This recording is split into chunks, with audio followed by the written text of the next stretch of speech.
আরে বন্ধু কি অবস্থা তোর? কবে আইলি শহর থেকে? এই তো সন্ধ্যাবেলা এলাম। কি অবস্থা? এই তো আলহামদুলিল্লাহ ভালো। চা কিছু খাওয়ামু আয়। চল। কি খাবি? চা খাবি না কফি খাবি?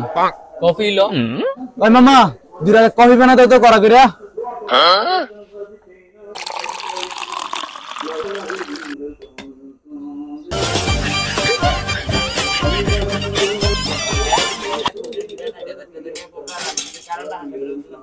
মামা চালো ভাই চাটা দেন তো মামা। আপনার যে বাকি ছিল 55 টাকা খেল আছে, এই টাকাটা আগে দেন, তারপরে কি খাবেন বলেন, আমি দিচ্ছি আপনাকে। আরে মামা দাও, একবারে 2 বিল এক লগে দিয়ে দিমুনি। মামা দিগাও। কি মামা?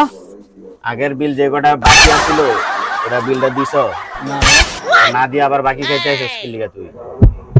ব্যাং ব্যাং গেলাম, জানতে যা আগের টাকা দিয়ে আমি। কি মামা দুটা চা চাইছিলাম দিলা না? কয় টাকা পাইতা? তুমি যে গাড়টাতে বার করছো না, দেখো 24 ঘন্টার মধ্যে দোকান উঠাই দিমু তোমার। এক রাত যা যা উড়াই দিস তুই। এক রাতের মধ্যে দোকানটা উঠাই দিমু।